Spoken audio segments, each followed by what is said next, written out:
மகர ராசி அன்பு சொந்தங்கள் அனைவருக்கும் வணக்கங்க. எல்லாம் எப்படி இருக்கீங்க? வளமாகவும், நலமாகவும் நீங்க இருக்கணும்னு சொல்லி, அந்த கடவுள்கிட்ட பிரார்த்தனை வச்சுக்கிட்டு இந்த வீடியோ பதிவ நான் தொடங்குறேன். எந்த கடவுள வழிபாடு செய்யலாம்? மகர ராசிக்காரங்களுக்கு சனீஸ்வர பகவானே ராசி அதிபதியாக கொண்டவங்க. நியாயத்தின், தர்மத்தின் பக்கம் நிக்கக்கூடியவங்க. நீ எனக்கு சொந்தமோ, பந்தமோ, நீ தெரிஞ்சவனோ, தெரியாதவனோ, நீ தப்பு பண்ணியிருந்தா, உனக்கு நான் சாதகமா நிக்க மாட்டேன். எந்த பக்கம் நியாயம் தர்மம் இருக்கோ, அந்த பக்கம் தான் இருப்பேன். இதுதான் மகரத்துடைய குணம். அது கூட பொறந்தவங்களோ, பெத்தவங்களோ, கட்டிக்கிட்டவங்களோ, பெத்ததோ யாராக இருந்தாலும் சரிங்க, ஒரே மாரி தான் இருப்பாங்க. பேசி விட்டுடுவாங்க. இவங்களும் அதே மாரி தாங்க. உண்மைக்கு புறமா நடக்க மாட்டாங்க. மகரத்துடைய குணம் இதுதான். உங்கள பொறுத்த வரைக்கும், சனீஸ்வர பகவானுடைய அனுகிரகம் எப்பவுமே தேவை. ஏன்னா, நம்மளுடைய அப்பா நல்லா இருந்தா மட்டும் தான், நம்முடைய வீடு பாத்தீங்கன்னாக்கா நல்லா இருக்கும். சந்தோஷமா இருக்கும். அப்படிதான். உங்களுடைய அதிபதியுடைய பலம் தான் உங்களுடைய வாழ்க்கை நிலைக்கு உயர்வை கொடுக்கும். அப்போ ஒவ்வொரு சனிக்கிழமையும் சனீஸ்வர பகவானுக்கு நல்லெண்ணெய் தீபம் ஏற்றி, அதாவது நவகிரகங்கள வீற்றிருக்கக்கூடிய சனீஸ்வர பகவானுக்கு உங்களால முடிஞ்சதுனாக்க கருப்பு நிற வஸ்திரம் சாற்றி எள்ளெண்ணெய் தீபம் ஏற்றி வழிபாடு செய்ய உங்களுடைய வாழ்க்கை நிலையில உயர்வுங்கிறது வந்துட்டே இருக்கும். எப்பேற்பட்ட எதிரிகள் வரட்டும், எப்பேற்பட்ட தடைகள், தாமதங்கள் வரட்டும், எப்பேற்பட்ட கஷ்டங்கள் வரட்டுங்க. உங்களுக்கு என்ன தசை வேணா நடக்கட்டும், என்ன கிரக நிலையில் மாற்றம் வேணா நடக்கட்டும். உங்களுக்கு இவரு பலம் சேர்ப்பார், பாதுகாப்பு கொடுப்பார். இதை தாண்டி மகர ராசிக்காரங்க அனுதினமும் வழிபாடு செய்ய வேண்டிய தெய்வம். அனுதினமும் ஆஞ்சநேய பெருமானை வழிபாடு செய்யறதாங்க உங்களுக்கு உத்தமம். ஆஞ்சநேய பெருமானுடைய வழிபாடு நமக்கு எப்படி பலன் கொடுக்கும்னா, முதல்ல அவருடைய வலிமையை நீங்க தெரிஞ்சுக்கோங்க. உடல் வலிமை, மன வலிமை கொண்டவர். அனுமன வழிபாடு செய்வதனால நமக்கு உடல் வலிமையும் கூடும், மன வலிமையும் அதிகரிக்கும். எப்பேற்பட்ட இன்னல்கள் இருந்தும் நம்ம வெளிவருவதற்கான நல்ல வழிகாட்டுவர். அவருக்குரிய மந்திரத்தை நம்ம கூறுவதனால சகல நன்மைகளும் நமக்கு கிடைக்கும். அதாவது ராம பக்தனான அனுமனுக்கு வாயுபுத்திரன், அஞ்சனை மைந்தன், கேசரி மைந்தன், ஆஞ்சநேயர், மாருதி, சுந்தரன், சொல்லின் செல்வன் சொல்லிட்டு நிறைய பெயர் இருக்கு. அந்த பெயர்கள் எல்லாமே அனுமனுடைய பெருமைகளை உணர்த்தக்கூடிய விதத்துல இருக்கு. சரிங்களா? அது வாலிக்கிட்ட இருந்து சுக்கிரவனை காத்தவர். ராமனுக்காக கடலை கடந்து சீதாதேவியை தேடி கண்டுபிடித்தவர். அதே மாதிரி சீதாதேவி ராமர்கிட்ட கொண்டு வந்து சேர்க்கறதுல மிக முக்கிய பங்கு இவருக்கு உண்டுங்க. அதே மாதிரி இவரால உங்களுக்கு சகல நன்மைகளையும் கொடுக்க முடியும். இவரை நீங்க வழிபாடு செய்யறத விட ஸ்ரீராமா அப்படி சொன்னாலே போதும், ஓடோடி உதவி செய்வார், பிரச்சனைகளை தீர்த்து வைக்குவார். இப்படிப்பட்ட ராமபக்தருக்குரிய மந்திரத்தை அனுதினமும் 108 முறை நம்ம மனம் உருகி அவர்கிட்ட வேண்டணும் அப்படின்னா நம்முடைய விருப்பங்கள் நிறைவேறுவதோடு எப்பேற்பட்ட இன்னல்கள்ல நீங்க இருந்தாலும் சரிங்க, அதுல இருந்து உங்களை காத்தருள்வார். என்னமா மந்திரம் அது? ஓம் ஆஞ்சநேயாய வித்மகே வாயு புத்ராய தீமகி தன்னோ அனுமன் பிரச்சோதயாத். இந்த அனுமனுடைய மந்திரத்தை தினமும் நீங்க உச்சரிக்கிறதுனால உங்களுக்கு எப்பவுமே அவரு துணையாக இருந்து அருள் செய்வார். உங்களை எந்த ஒரு ஆபத்தும் பிரச்சனைகளும் நெருங்காத வகையில காத்தருள்வார். இன்னும் ஒரு படி மேல சொல்றேன், கேட்டுக்கோங்க. வீரம், ராம பக்தி, ராம சேவை, இதுதான் இவருடைய மனசுல இருக்கிறது. குறிப்பா ராம சேவை ஒன்றே தன்னுடைய வாழ்நாள் நோக்கம்னு வாழக்கூடியவர். எங்கெல்லாம் ராமபிரானுடைய நாமம் ஒலிக்குதோ அந்த இடத்துல உடனே தோன்றி பக்தர்களை இந்த கலியுகத்துல இருந்து காத்து வரார். அனுமனை பொறுத்த வரைக்கும் தன்னை வணங்கும் பக்தர்களுக்கு வெற்றி, மகிழ்ச்சி, நிம்மதி, தைரியம், ஆரோக்கியம் எல்லாத்தையுமே வழங்கக்கூடியவர். மகர ராசிக்காரங்களே, நீங்க எந்த தெய்வத்தை வழிபாடு செய்யணும், எதனால வழிபாடு செய்யணும், இவரை வழிபாடு செய்வதனால உங்களுக்கு என்ன பலன்கிறத நம்ம விரிவா சொல்லியிருக்கோம். இப்போ தலைப்பை பார்த்திருப்பீங்க. மார்ச் மாதம் 31ஆம் தேதிக்குள்ள மகர ராசிக்காரர்களுக்கு இருக்கக்கூடிய பெரும் பிரச்சனைகளான 8 பிரச்சனைகள் முடிவுக்கு வரப்போகுது. 100% ரகசியமான பதிவுங்க. உங்களுடைய வாழ்க்கையில இனி எல்லாமே மாறப்போகுது. இனி மகர ராசிக்காரங்களை யாராவது தொடணும்னு நினைச்சா கூட அவங்களுக்கு மரண பயம் உண்டு. காரணம் கேட்டீங்கன்னா, உங்களுடைய அதிபதியுடைய பலம் அந்த மாதிரி. அவரோட சேர்த்து நீங்க அனுமரை வழிபாடு செய்தீங்க அப்படின்னா, நீங்க அந்த ராமபிரானின் தூதர் போலவே உடல் வலிமையும், மன வலிமையும் பெற்று எல்லாத்தையுமே அசால்ட்டா சமாளிச்சுருவீங்க. இவர் வழிபாடு செய்யும்போது நமக்கு சங்கடங்கள் விலகுது, சந்தோஷம் உண்டாகுதுங்கிறத சொல்லிட்டேன். இவர நீங்க எப்படி வழிபாடு செய்யணும்? வெற்றிலை மாலை சாற்றி, இல்ல வடை மாலை சாற்றி, துளசி மாலை சாற்றி, வெண்ணெய் காப்பிட்டு, செந்தூர காப்பிட்டு, அனுமனை வழிபாடு செய்வதனால, அவருடைய மனசு குளிர்ந்து போகும்.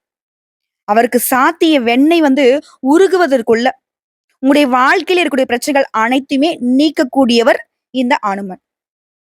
புரியுதுங்களா? நம்ம எல்லாரும் கடவுள்கிட்ட போய் வேண்டுறது, "கடவுளே எப்படியாச்சும் என் பிரச்சனை காணாம போயிடும்.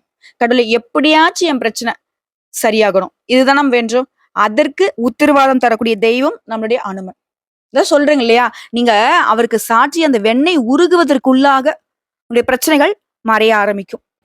அப்படி அனுதினமும் முடியாதவங்க, ஒவ்வொரு சனிக்கிழமையும் கட்டாயம் இவர்கிட்ட போய் ஒரு அட்டெண்டன்ஸ போட்டு வாங்க. புரியுதுங்களா? சில நேரங்கள்ல மகர ராசிக்காரங்க ரொம்ப பயம் வருது. வெளிய சொல்ல முடியாம அப்படியே சமாளிச்சுக்கிட்டு இருக்கீங்க இல்லையா? அந்த பயம் சுத்தமா உங்கள விட்டு விலகணும். உங்களுடைய செயல்பாடுகள் சிறக்கணும். எந்த ஒரு தடையும், தாமதமும் உங்களுக்கு வரக்கூடாதுன்னு நெனச்சுனாக்க, இத கட்டாயம் செய்யும். நல்லதே நடக்கும். இப்போ மகர ராசிக்காரர்களுக்கான பலன்கள் பார்க்கலாமா? மகர ராசிக்காரங்க இப்ப யோசிப்பீங்க, "ஏம்மா என்னோட ஜாதகமே உன் கையில இல்ல. நாங்க எங்கேயோ இருக்கோம். சொல்லப்போனா மகர ராசியில கோடான கோடி பேர் இருப்போம். எங்கேயோ பொறந்து, எங்கேயோ வளர்ந்து, ஏதாவது ஒரு பேர்ல, ஏதாவது ஒரு ஊர்ல வாழ்ந்துகிட்டு இருப்போம். நீ எப்படி எங்களுக்கு பலன் சொல்லுவ?"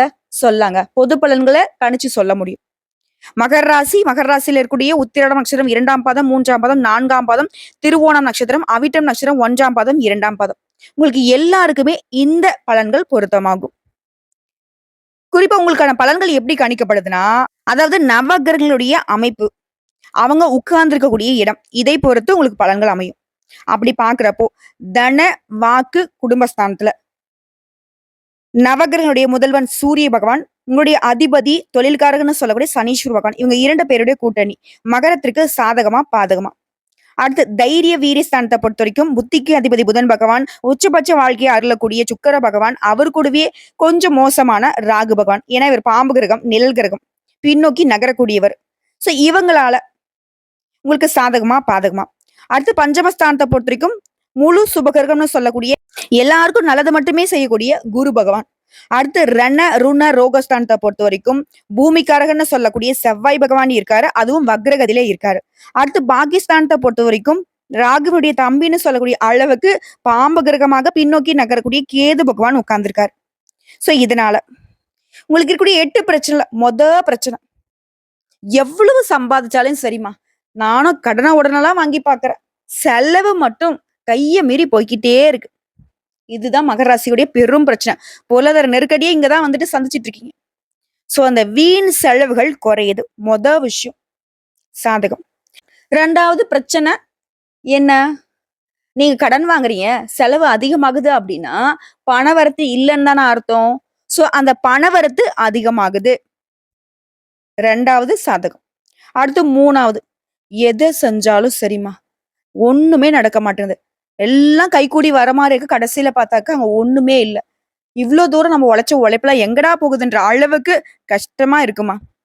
அப்போ உங்களுடைய காரியங்கள்ல இருந்து வந்த தடைகள், தாமதங்கள் அகலுது. 3வது விஷயம். அடுத்தது 4வது. சொந்தமா தொழில் செய்றீங்க, வியாபாரம் பார்க்குறீங்க அப்படின்னா, அதுல நான் முன்னாடி எப்படி நீங்க வேலைய சொன்னனோ அதேதான். எவ்வளவுதான் கடினமா உழைச்சாலும் சரி, நெறைய திட்டங்கள போட்டு நெறைய சலுகைகள் கொடுத்து, என்ன பண்ணாலும் சரி, தொழில் வியாபாரத்துல அலைச்சல் மட்டும் தாம்மா மிச்சம். லாபம்ங்கிறது வெளிய சொல்லக்கூடாது. நஷ்டத்துல தான் ஓடிக்கிட்டு இருக்கு. இதுதான் இத்தன நாளா மகர ராசியுடைய வாழ்க்கை நிலை. இனி தொழிலா இருக்கட்டும், வியாபாரமா இருக்கட்டும், ஆண்களா இருக்கட்டும், பெண்களா இருக்கட்டும், சின்னவங்களோ, பெரியவங்களோ, நீ எந்த துறைகள்ல வேணா இருங்க, எப்படி வேணா இருங்க. லாபம் உண்டு. உங்களுடைய தொழில் சிறக்கும், வியாபாரம் பெருகும். அடுத்து 5வது, உத்தியோக பணிகள்ல இருக்கீங்க. தனியார் துறையோ, அரசாங்க துறையோ, ஆண்களோ, பெண்களோ. இல்ல ஒருத்தருக்குள்ள கை நீட்டி சம்பளம் வாங்கக்கூடிய கூலி வேலை செய்தாலும் சரிங்க. உங்கள பொறுத்தவரைக்கும் வேலை மட்டும் மாடு மாரி செய்யறேன். எனக்கு ஆனா அங்கீகாரம் இல்ல. ஏன்? நான் உழைக்கிறதுக்கான கூலி கூட இல்லம்மா. இதுதான் மகராசியுடைய இப்ப நிலை. ஆனா இனி வேலை பளு குறைய போகுது. உங்களுக்கான அங்கீகாரம் கிடைக்க போகுது. உங்களுடைய உழைப்புக்கு ஏற்ற ஊதியம் கிடைக்க போகுது. குறிப்பா அலுவலக பணிகள்ல இருக்கிறவங்க, உங்களுடைய செயல்பாடுகள கவனமா செய்யறது ரொம்ப நல்லதுங்க. இத்தன நாளா கவனம் இல்லாதனாலும் மத்தவங்கலாம் உங்களுடைய உழைப்ப சுரண்டிக்கிட்டு இருந்தாங்க. சரிங்களா? அடுத்த 6வது குடும்பம்னா மகரத்திற்கு உசுரு. குடும்பத்துடைய நிம்மதிக்காக தான் நீங்க அவ்ளோ நிம்மதி இல்லாம தவிச்சுக்கிட்டு இருக்கீங்க. இப்போ குடும்பத்துல நிம்மதி இருக்க போகுது. கணவன் மனைவி உறவெல்லாம் உங்களுக்கு இருந்த அந்த மன வருத்தங்கள் மறைய போகுது. புரியுதுங்களா? அடுத்ததா 7வது தாய் தந்தையருடைய உடல் ஆரோக்கியம். அதுதான் ரொம்ப கஷ்டமான விஷயங்க. அவங்கள டாக்டர்ட்ட கூட்டு போறத விட, அவங்க கஷ்டப்படுறத பார்க்க முடியல. இதுதான் மகரத்துடைய மனநலம். சோ இந்த காலகட்டத்துல தாய் தந்தையருடைய உடல் ஆரோக்கியம் மேம்பாடு உண்டுங்க. இதனால தொடர்ந்து ஆரோக்கியத்துல கவனம் வச்சுக்கோங்க. அடுத்து 8வது விஷயங்க. பெண்கள பொறுத்தவரைக்கும், எந்த ஒரு காரியத்தையுமே முன்னாடியே நல்லா யோசிச்சு சாதிக்க போறீங்க. கலைத்துறையில இருக்கிறவங்கலாம் எல்லா விதங்களுமே வெற்றி அடைய போறீங்க. இப்போ உங்களுக்கு பிரச்சனைகள் மறையக்கூடிய இடத்த சொல்லிட்டேன். இப்ப நீங்க கவனமா இருக்கக்கூடிய இடங்கள்ல ஒரு சில விஷயங்கள் இருக்கு இல்லையா? அது என்னன்னா, உங்களுக்கு ரொம்ப பிடிச்சவங்கள நீங்க பிரிவதற்கு வாய்ப்பு இருக்குங்க. சோ அதனால அத பத்தி வருத்தப்படாதீங்க. திரும்பவும் உங்ககிட்ட வந்துருவாங்க. அதே மாரி கண்மூடித்தனமா எதையுமே செய்யக்கூடாது. ஒரு விஷயத்த நீங்க செய்யறதுக்கு முன்னாடி யோசிச்சு செய்யணும். உங்களுக்கு தெரியலையா? அது சம்மந்தப்பட்ட ஆட்கள் கிட்ட ஆலோசனை வாங்கிட்டு செய்யணும். இல்லையா விட்டுறணும். அதே மாரி எல்லாரையுமே அனுசரிச்சு நடந்துக்கணும். குறிப்பா அரசியல் துறையில இருக்கிறவங்க எல்லார்கிட்டயுமே அனுசரியா நடந்துக்கோங்க. அது உங்களுக்கும் நல்லது, மற்றவர்களுக்கும் நல்லது. அடுத்து மாணவர்கள பொறுத்தவரைக்கும், கல்வியில முன்னேற்றம் அடைய கடினமா உழைக்கணுங்க. விளையாட்டுலயும் ஆர்வம் இருக்கும். இருந்தாலும் படிப்புலயும் கொஞ்சம் ஆர்வம் செலுத்தினா மட்டும் தான், பொதுத் தேர்வுகள்ல நீங்க எதிர்பார்த்த மதிப்பெண்களை பெற முடியும். சோ இந்த இடத்தையும் கொஞ்சம் பாருங்க. நான் ஸ்கூல் படிக்கல, காலேஜ் படிக்கல, பிஹெச்டிலாம் படிக்கல. நான் அரசாங்க தேர்வுக்கு ட்ரை பண்ணிக்கிட்டு இருக்கேன். எனக்கு வேலை கிடைக்குமா? நிச்சயம் கிடைக்கும். முயற்சி பண்ணுங்க. ஏன்னா, உங்களுடைய அதிபதி சாதகம். அவரு கூட இருக்கக்கூடியவரு சூரிய பகவான். அரசாங்க காரியங்களுக்கு சூரிய பகவானுடைய அனுகிரகம் தேவ. அவரு உங்க அதிபதி கூட கூட்டணியில் இருக்கிறது, உங்களுடைய முயற்சிக்கு வெற்றி ஏற்படுத்தும். புரியுதா? அரசாங்க உத்தியோகம் மட்டும் இல்லைங்க. அரசு சம்பந்தப்பட்ட எந்த காரியமா இருந்தாலும் சரிங்க, முயற்சி பண்ணுங்க. கட்டாயம் உங்களுக்கு சாதகம். அடுத்தா, எனக்கு திருமணமே ஆகலம்மா. வரன் தேடி தேடி வயசாகுதே தவிர்த்து ஒரு நல்ல வரன் அமையல. இதுவரைக்கும் நான் பண்ண செலவ பார்த்தோம்னா, பல லட்சம் செலவு பண்ணிட்டேன்ம்மா. கட்டாயம் முயற்சி பண்ணுங்க. பெரிய அளவு இல்ல. சிறு முயற்சியே உங்களுக்கு நல்ல வரன கொண்டு வந்து சேர்க்கும். ஆண்களுக்கும் சரி, பெண்களுக்கும் சரி. அதே மாரி வேலை இல்லாதவங்களுக்கு கட்டாயம் ஒரு நல்ல வேலை கிடைக்கும். ஆல்ரெடி நான் ஒரு வேலையில இருக்கீங்க. போதுமான வருமானம் இல்லையா? ஒரு நல்ல சம்பளம் இருக்கக்கூடிய வேலைக்கு முயற்சி பண்ணுங்க. கட்டாயம் அது உங்களுக்கு கிடைக்கும். உங்களுடைய திறமைகளுக்கு அங்கீகாரம் கிடைக்கும். உங்க திறமைகளை வெளிப்படுத்தக்கூடிய வாய்ப்புகள் உண்டாகும். அத நீங்க கை நழுவ விடாம பயன்படுத்துறது தான் உங்களுடைய சாமர்த்தியம். மேலும் சொல்லணும்னா, ஏற்றமான காலகட்டம். வியாபாரத்துல மட்டும் கவனமா இருங்க. அலட்சியத்த விட்டுடுங்க. கண்மூடித்தனமா யாரையும் நம்புறதும், கண்மூடித்தனமா நம்ம செஞ்சோம் அப்படின்னாக்க, அது சாதகமா நடக்குங்கிறதுல நீங்களே முடிவு பண்ணிட்டு ஒரு வேலைய செய்யறதும், அது நமக்கு பாதிப்பை ஏற்படுத்தும். சோ மகர ராசிக்காரங்களே, எங்கும் உஷார், எதிலும் உஷார். சின்ன சின்ன விஷயங்கள் கூட முக்கியத்துவம் கொடுக்குவீங்க. குறிப்பா பேச்சு, நடத்தை. இது கொஞ்சம் கட்டுக்குள்ள வச்சுக்கோங்க. தான் வெளிப்படையா பேசிடுறீங்க. ஒரு சில இடங்கள்ல உங்களுடைய பாடி லாங்குவேஜும் ஒரு மாதிரி உங்க கோவத்த காட்டிடும். அதுல கொஞ்சம் கட்டு வேணும். அடுத்து வியாபாரத்த பொறுத்தவரைக்கும், பணவரவு உண்டுங்க. ஆனா பணம் தொடர்பான பரிவர்த்தனைகள் செய்றப்போ கவனமா இருங்க. ஒரு பேங்க்கே போறோம். இல்ல ஒரு கஸ்டமருக்கு நம்ம பணம் போட்டு விடுறோம். அப்போ அந்த பேங்க் டீட்டெயில்ஸ 1க்கு 2 முறை செக் பண்ணிக்கோங்க. ஃபர்ஸ்ட் ரூ. 1 அனுப்புறது, இந்த மாதிரி செக் பண்ணிட்டு அவங்க கிட்ட கன்ஃபார்ம் பண்ணிட்டு பணம் அனுப்புறது, வாங்குறது இந்த மாதிரி வேலையெல்லாம் பண்ணுங்க. இல்ல அப்டின்னாக்க நிதி இழப்பை சந்திக்கிறதுக்கு வாய்ப்பு இருக்கு. இப்பதான் எல்லாமே அதிர்ஷ்டம்னு சொன்னேன் அப்டின்னா, அதிர்ஷ்டம் உண்டுங்க. ஐயா அதிர்ஷ்டம் உண்டு. ஆனா, அந்த அதிர்ஷ்டத்த தக்க வைக்கக்கூடிய சாமர்த்தியம் நமக்கு இருக்கணும் இல்லையா?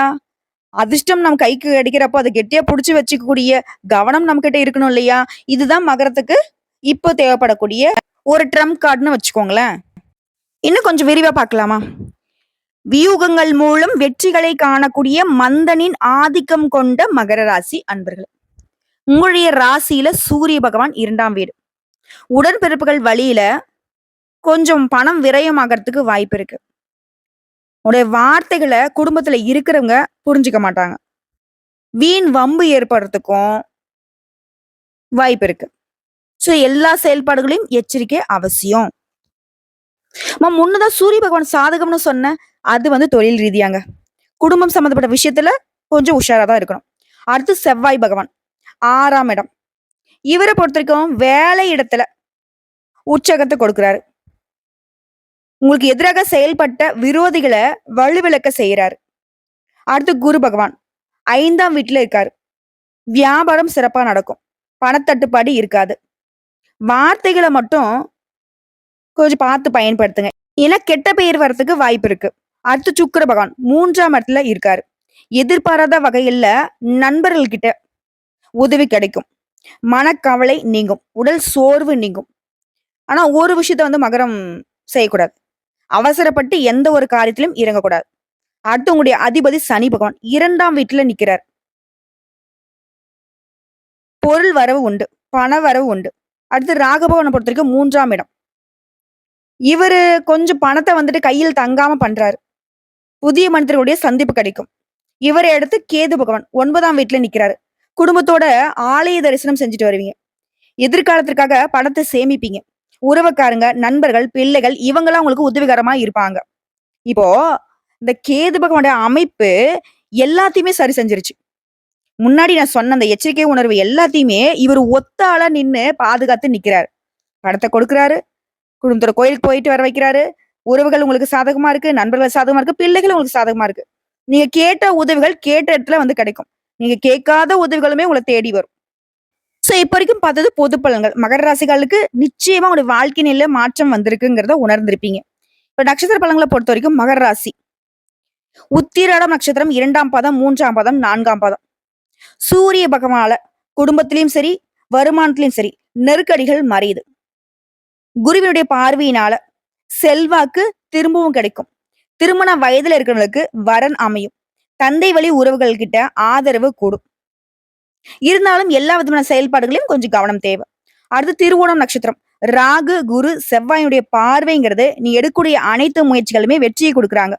எதிர்ப்புகள் விலகுது, வரவு அதிகமாகுது, பொன் பொருள் சேருது, தடைப்பட்டிருந்த வேலை கூட இப்ப நடக்கும். மேலும் சனியுடைய பார்வைங்கிறது உங்களுடைய உடல் ஆரோக்கியத்துல கவனமா இருக்க சொல்லுதுங்க. அடுத்துதான் அவிட்டம் நட்சத்திரம் 1ஆம் பாதம், 2ஆம் பாதம். செவ்வாய் பகவானால நெருக்கடிகள் விலகுது. கோர்ட்டு கேஸ் வழக்குகள் கூட உங்களுக்கு சாதகமா முடியுதுங்க. நினைச்ச வேலையை நினைச்ச மாதிரியே நடத்தி முடிச்சுப்பீங்க. நீங்க வாங்க நினைச்ச இடத்த வாங்குவீங்க. கையில பணம் பொருளும். குரு பகவானுடைய பார்வையும் உங்களுக்கு ராசியில இருக்கிறதுனால வியாபாரத்துல முன்னேற்றத்தை அடைவீங்க. குடும்பத்திலயும் நிம்மதி இருக்குங்க. சோ எப்படி பார்த்தாலும் சரிங்க, பொது பலன்களும் சரி, நட்சத்திர பலன்களும் சரி, மகர ராசிகளுக்கு நீங்க போதும் போதும்னு சொல்லக்கூடிய அளவுக்கு சாதகமான நிறைய விஷயங்கள் நடக்க போகுது. உங்களை பொறுத்த வரைக்கும் பரிகாரம்ங்க. பரிகாரம் கருமாரி அம்மனை செவ்வாய் வெள்ளிக்கிழமைகள்ல தீபம் ஏற்றி முடிஞ்சுனா இனிப்பு பொங்கலிட்டு வழிபாடு செய்ய நலம் உண்டாகும், வளம் கூடும்.